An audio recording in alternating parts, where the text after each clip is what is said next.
Curry and the Warriors.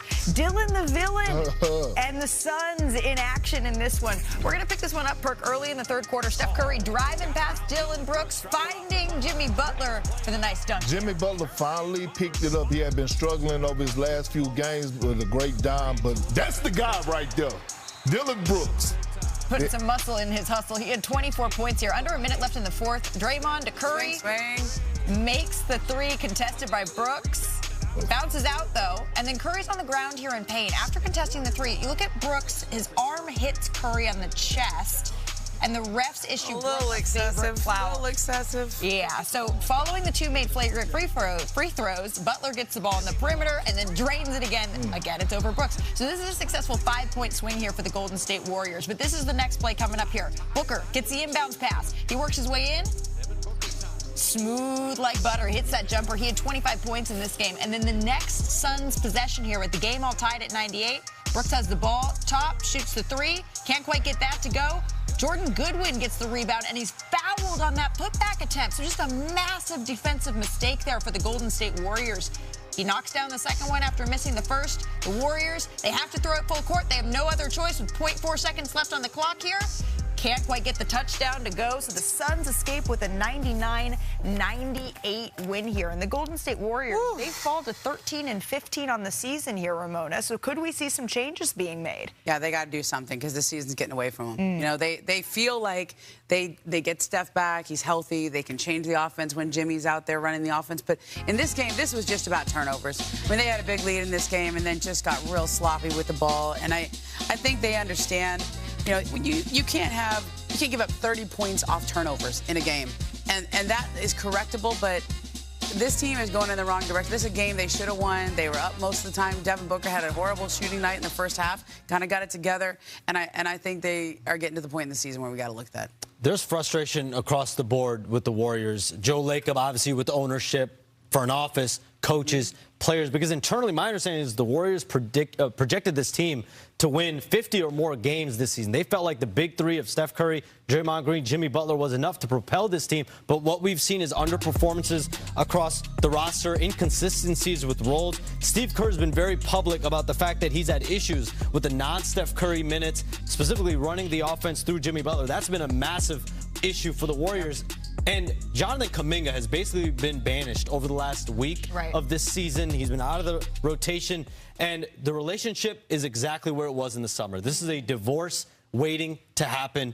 The essence of it. And January 15th is going to be a big date, not only for the Warriors, but the NBA, but specifically the Warriors, because that's when Jonathan Kuminga is eligible to be traded. And I hate to hear that, because it seemed like at the beginning of the season there was a specific effort being made here by the Golden State Warriors and really from Jonathan Kuminga. We were there that opening night. Exactly. Remember, every veteran was talking him up. Starting in the lineup. They started in the first 3-4 games of the season. And really taking that role on. So the Golden State Warriors, they have a little bit of work to do here. But Perk, I know that as much chatting as he does, you have been impressed by the Phoenix Suns and Dylan the villain. You're damn right. No one expected the Phoenix Suns to be where they are. I believe they're in the 7th spot right now, and it's because Dylan the villain, Dylan Brooks, who has become one of my favorite players in the NBA.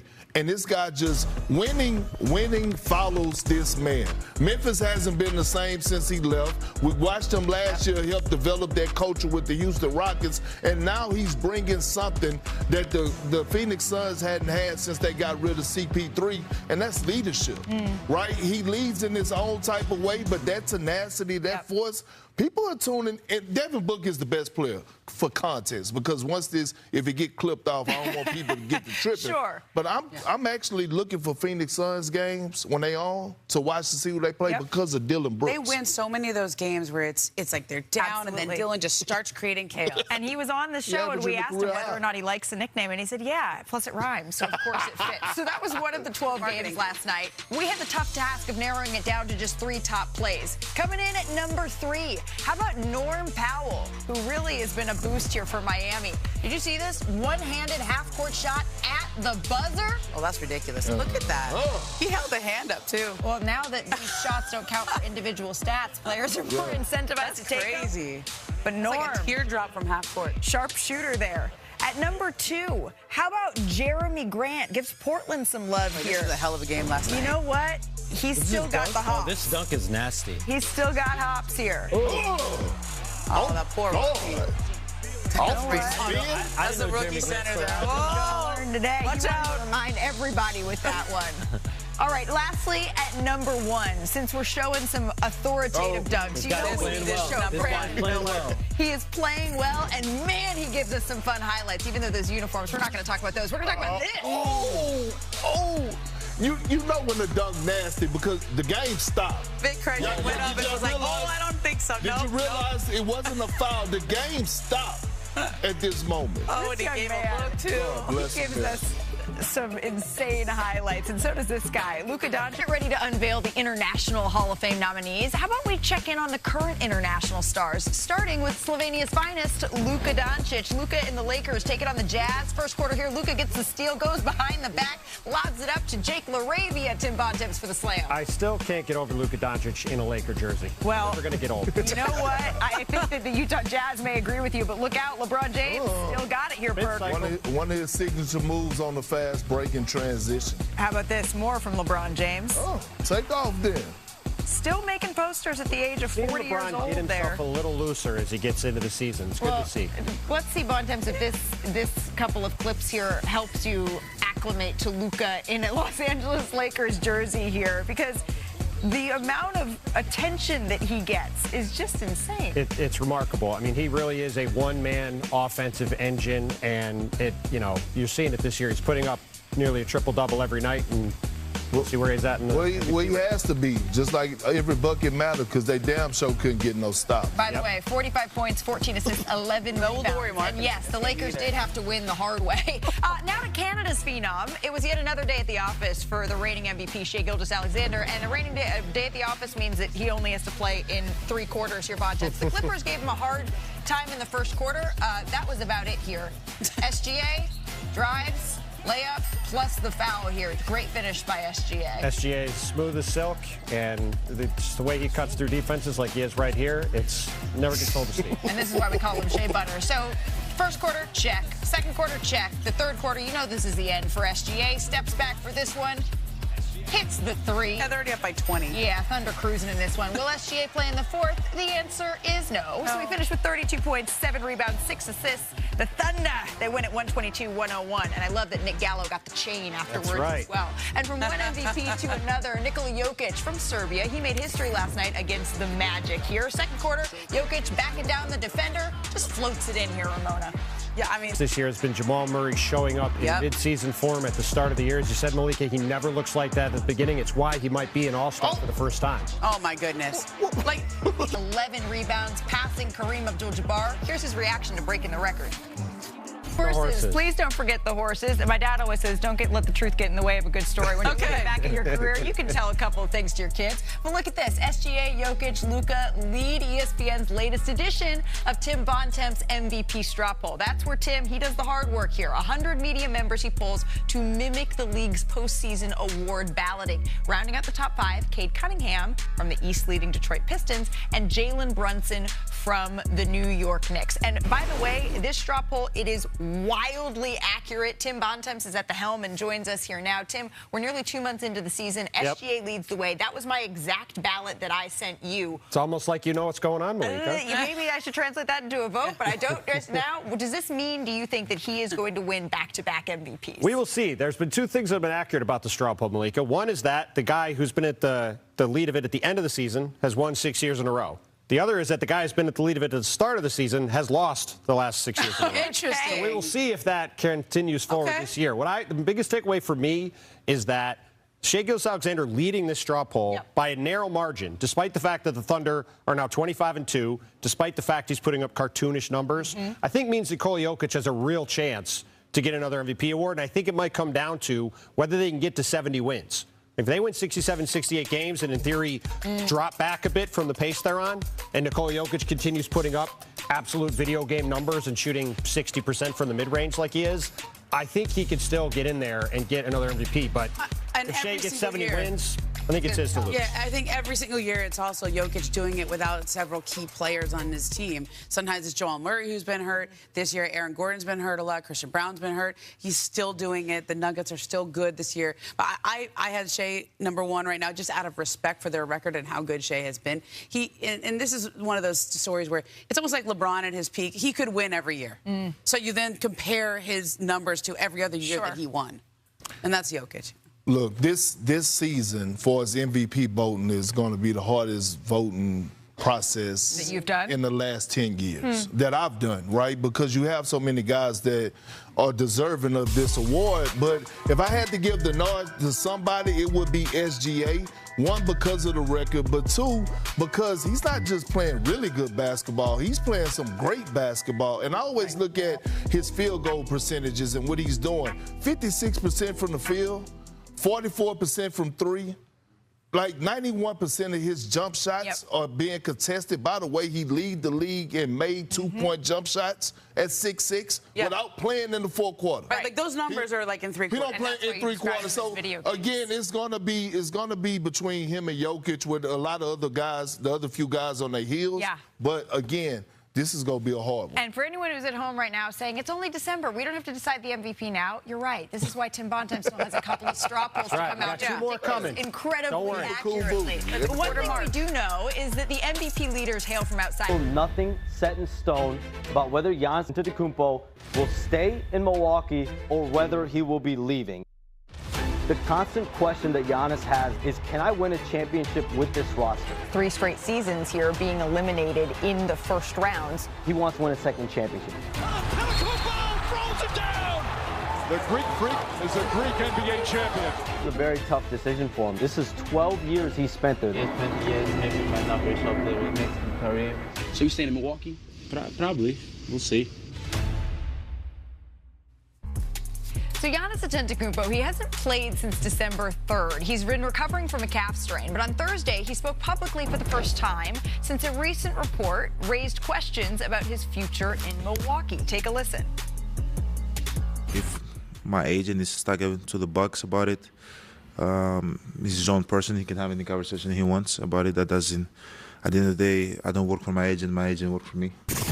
Me personally, I don't want to be the guy that I'm worrying about rumors. Like which maybe not, but my legacy is on the line, bro. This I feel every single day when I walk in here. Like every single day I go out there and I'm not able to help my team win. I feel like I'm being tested.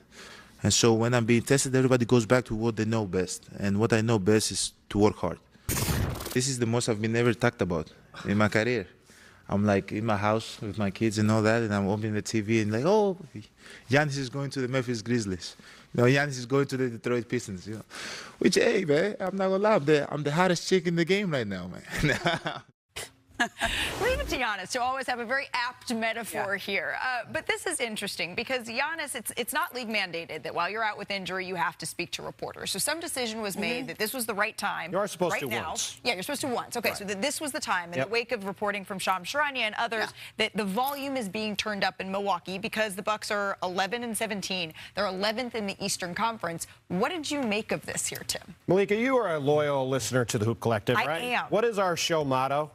Actions over words, Yep. right? The words of Giannis Antetokounmpo here, I'm not really worried about. I don't really care what he's saying in this press conference because the actions of both he and the Bucks are, while it might be awkward, while it might not make a lot of sense to a lot of people, they have not, to this point, had any discussion or had any public knowledge of, hey, we're going to look to part ways. Until that happens, they're going to see this awkward dance continue and the Bucks try to make this team as good as possible with Giannis. But I want to make sure that I was hearing that correctly, what Giannis was saying, Ramona, because he said if my agent is talking to the Bucks about it, he's his own person. Typically, that's not the way that agents operate, and if it is, you don't typically stay with that agent for very long if they're doing things behind your back. That seems strange to me. Yeah, I think we're making him talk about something he doesn't want to talk about, clearly. I don't know why Giannis has to be in this position. Like, his agent works for him. They're obviously on the same page and wherever is going on here. He's just in an uncomfortable position. He doesn't want to be the bad guy. He's won a championship in Milwaukee. He has very clearly stated, all I want to do is win. I love it here, but I also love winning. And when it is going to come to a choice between winning or staying, it's obvious what he's going to choose. And so this reminds me a lot of a guy that Giannis spent a year with, and Dame Lillard. Remember when he was leaving Portland? He didn't want to leave Portland. He loves Portland. He's back in Portland now. But they weren't winning. They were turning into a lottery team. And so Dame eventually had to be the bad guy. And I feel bad that we put our best stars in this position where they have to be the bad guy. Yeah, or even that asking out is quote unquote a bad guy thing to do. Let's everybody keep it cool, booty. Everybody stop for a second, including you, Giannis. Stop. Stop, bro. And it's okay. No one on this panel, no one in the media, no one in Milwaukee, the fan base, no one is going to be mad at you. You have poured your blood, sweat, and tears into this organization. You have delivered a championship. Let's not talk about what you have done for the city on the economic standpoint. Like, no one is going to be mad at you. I'm tired of the roller coaster, right? I'm tired of the up and down. If your agent is having conversations with the organization, you know about them. That's how it works. Players know everything that their agents is doing. I knew everything that my agent was doing, and I'm not even close to the level that Giannis Antetokounmpo is on. So again, if you want to, I feel like this relationship has ran its course. Now, reports came out that Giannis asked out in June or August or July, whatever day it was, whatever month it was, he asked out. They tried to test the market, whatever the case may be. It's okay. It's okay, bro. He's still playing hard for the Bucks when he's able to play. I get that, but the relationship has ran its course. And it's important to note that Giannis could be out another several weeks here as he continues to work back from this calf injury, that clearly they're being cautious with their approach to his return here. Actions over word, though, and we will continue to update you as these actions unfold. But today throughout the show, we've been unveiling the 2026 nominees for the Hall of Fame class. And our next category is North America, headlined by a certain high flyer.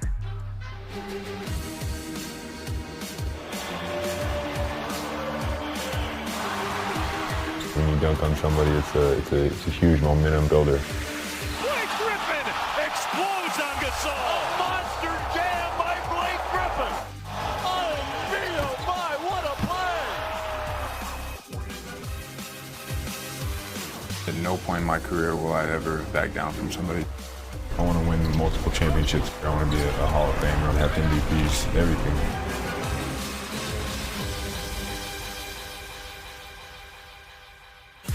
Blake Griffin leads the North American nominees for the Hall of Fame, and after a career full of highlights for the six-time All-Star, it is incredibly well-deserved. This list is absolutely stacked. He's joined by three-time Sixth Man of the Year, Jamal Crawford, in the nominations as well. And this list also includes seven-time champ Robert Horry in this one. Always on the list. One of these years he might get in. Seven rings. Joe Johnson, Kevin Johnson, I eat at Fixins every day. Bill Lane Beer, also what he did in the women's game.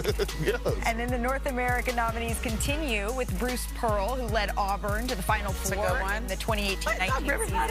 And then 2024-25 season as well. Go get in there. He racked up nearly 500 wins. I just hope he had me on stage. And then contests also, the nominees include another 2024-25 Final Four coach in Kelvin Sampson as well, who made 3 Final Fours and won 700 career games here. Might get another Final Four and a championship this year potentially too. Almost got his first title last year. Yes, that's a good point. And let's continue the Hall of Fame nomination celebration. I like that rhymes. With two of the most entertaining players, though, in this group, Blake Griffin and Jamal Crawford. We got a special top of the top for these two gentlemen. Top Windex. This means cleaning the glass. Jamal out and running in 2005 and just oops it. One of the most creative players in the history of the sport, Jamal Crawford. I think he can still do that, too. Just had an incredible bag, could all kinds of tricks. Just super fun to watch. And then there's Blake Griffin. By the way, Blake, for as great a dunker as Blake was, I don't think he gets enough credit for becoming a really good shooter. He became a good three-point shooter as he lost his athleticism later in his career, was a really skilled player, but obviously the dunks are what we remember. I was front and center for a lot of those. I was going to say, Power appreciates you talking over that. Perk, we're so sorry. I know. It was the reason Tony was trying to be extra nice to us, extra nice to me today. It's a heck of a highlight. Nice contest, Perk. And then this one in 2010, probably the best one ever. I mean, that one. Ooh, he covered Mozgov's eyes. He really did. Timo barely tried to move on that one. I don't even think he jumped. How about some shake and bake? You know Jamal Crawford, he needed his own category for this one. The iconic shake and bake. Heinrich. Just an unbelievable bag. The wiggle. He was adored in New York. Is that a slippery eel? No, that's a wiggle. All right, and then the same move on Deron Williams in 2007 on Deron Williams. Yeah.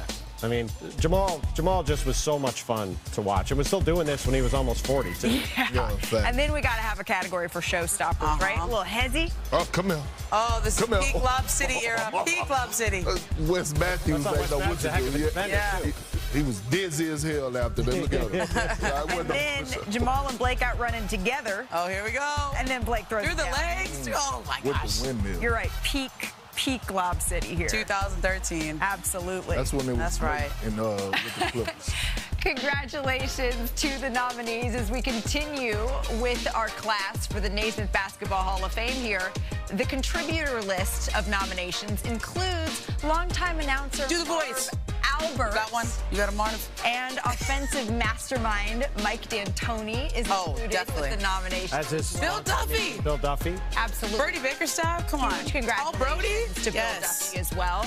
And then there's Johnny Most, the Celtics announcer who made what famous call, Tim? He made the call of Havlicek stole the ball. Pert knows this very well as another Celtics legend. I can't believe Johnny Most isn't in the Hall of Fame. Alex I would've thought he was McKechnie, for sure. legendary trainer for Steve Nash, Toronto Raptors, LA Lakers. And then there's Curly Neal, who played 22 seasons for the Globetrotters, one of the most magical dribblers Sonny and Vaccaro. in NBA history. Donnie Walsh. Look Sonny at these Vaccaro. names. Sonny Vaccaro should be in the Hall of Fame. Sonny 100%. Vaccaro, during my high school career, he came and snatched me from the Nike program to Adidas and invited me to ABC. And for that camp. alone, right, the nomination. Seriously.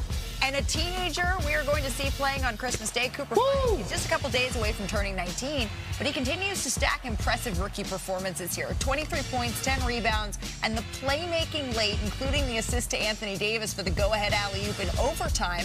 Don't look now, but the Mavericks, they've won 6 out of their last 8 games here. Here's Cooper Flag after the win. You know, whenever we turn this thing around and, you know, I think we have, you know, started in that direction, it's going to make it a lot sweeter, knowing the way we started it. So this had us looking through today's Threads posts, and content creator Ricky Fontaine, he posted this. The Mavs, they're one Kyrie Irving away from being, what, Perk? A serious problem. This is a big turnaround here for a Dallas Mavericks team that we were talking about as being in a whole lot of trouble. Well, they're knocking at the door of being in the play-in tournament, right? I believe they're only about 2 or 3 games back from being in the 8th spot. If they get in, I wouldn't be surprised if they make it to the first round of the playoffs this year. A Kyrie Irving away, Shams. Do we have any update there on how he's looking for this season? Kyrie Irving's still going through his rehab, 9 months, I believe, takes you to January. That's usually the period that you look again and see really where you're at. Okay, well, that means if fans on Threads, they're going to be talking about this. You can join the conversation. Just scan the QR code and jump on in. And on Christmas Day, I hope everybody is threading because Santa's coming to town. We have 5 games to go along with presents, some hot cocoa, the Cavs Knicks at noon Eastern. And then, of course, the nightcap is the Timberwolves and the Nuggets here. Our Shams Charania caught up with Timberwolves star Anthony Edwards recently. Take a listen. Are you not entertained, ladies and gentlemen? Put that one on the highlight reel with all the rest. So, Ant, this year, statistically, again, one of your best seasons in the NBA. What was that like, and then challenging yourself going into the year? Just working on my mid-range, being able to play through contact, trying to leave the refs alone because I had a lot of techs last year, so just trying to grow. When did you learn, like, yo, I've got to add this post game, this mid-range shot? I'm playing against OKC. They play like AAU defense, like run and jump. So it's like it's not too much you're gonna be able to do at the top of the court with the ball in your hand, because they're gonna put 2 or 3 people on the ball every time I touch it. So after the series, I just was like, man, I gotta find different ways to score. Yes, slow motion. Good shot, boy. I need you to take off anyway. I hear constantly throughout the whole organization is you as a teammate, like just how genuine you are about being a great teammate, being a leader. What clicked with you? I think probably being with the USA team, just seeing like, everybody got their own way of leading. You got to learn how to talk to everybody. Some guys you can be super hard on. Some guys you got to pull to the side and talk to them one-on-one. So just learning that. What Team USA moments that you remember, you're like, man, this is a great lesson for me. Like, I'm going to take this back. Probably Curry. No matter what, he always stuck with the work. And I think that's what, like, opened my mind to, like, never go against the work. Every day after practice, he was always do the same routine. Get up a bunch of shots, go home, act like nothing happened. And then he always said, don't worry about it, it's going to fall. Like, it's going to fall. And then the games that we needed him the most, he came through. So I think that was super special. Curry's wide open for three. DiVincenzo there. Gobert there. Steph three. When you were in the Bay, you guys won that game. Yeah. I took a couple of pictures. They say like you're not supposed to be on your phone on the on the bench. They say it's like against the rules. I was like, man, bump the rules. Ever since I was with Under Armour, since like 8th grade, I always wore Steph Curry's. And then going to his camp a couple years later, getting drafted, and then playing in the Olympics with him. Then seeing how cool he is, and then seeing him wearing my shoes. Just like I was a kid again, so I had to take the picture. It was like some quick, you know how people do when they see somebody famous walking by, they be holding their phone like this. That's how it was.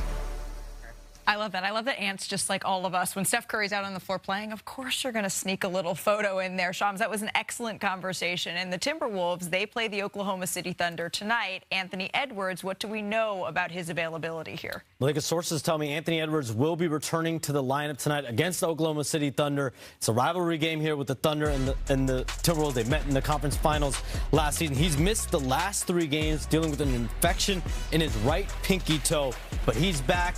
Minnesota, Oklahoma City, and Edwards against Shai Gilgeous-Alexander tonight. You know what I'm loving? I'm loving that stars are not backing down here to the Oklahoma City Thunder, and I expect no less from a Victor Wembanyama, from an Anthony Edwards. They want all the smoke, and they're going to come back against the league's leading team. And you know, another thing that I love is that was just a snippet of your conversation with Anthony Edwards. We're going to have the entire thing for you on Christmas Eve. But Shams, can you give us a sneak peek? You just have to wait and see at who won Papa Shot. Oh! I'm just going to say we played a little Papa Shot. Okay. And your boy held his own. Okay, well, as someone who lost to Anthony Edwards when he cheated playing Jenga and had to do push-ups, I hope you weren't on the other side of that. Shams, thank you. Can't wait for the full conversation. Today, though, is also about the 2026 Naismith Hall of Fame nominees, and it's time to unveil the women's veterans here.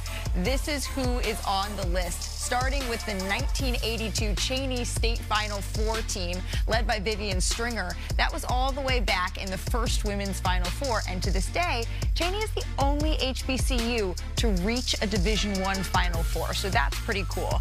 Now, heading down to Orlando for a live look-in of the G League Winter Showcase. We're going to get to that in just a little bit as we continue here to unveil the class for the women's veteran nominees. Congratulations to Patsy Neal, Hazel Walker, Rosie Walker, Valerie Walker, and to all of the nominees here. Hey, coming up here on Overtimes last night, and we're going to get to all of that, but today's show is a special one because we have the honor of announcing the nominees for the 2026 Naismith Hall of Fame class. So without further ado, here are the women's basketball nominees, tipping it off with Candace Parker. She's, of course, a 2-time WMVP, 3-time champion, and a 10-time All-WNBA performer. She also won a gold medal for Team USA in 2008 and 2012, and, of course, a pair of NCAA titles. And then there's 2-time WNBA MVP Elena Delle Donne, who took home MVP honors in 2015 with Chicago, 2019 with Washington, also led the Mystics to a WNBA championship. And then there is the 1996 U.S. Women's Olympic team led by Lisa Leslie, Cheryl Swoops. That team beat other teams by almost 29 points a game on the way to a gold medal and helped usher in the WNBA the following year. So let's just take a look here. This is the full list, my friends, of the women's nominees. There's also Shamiqua Holdsclaw, you see there, 6-time WNBA All-Star. How is she not in already? Also won 3 NCAA titles, Ramona, at Tennessee.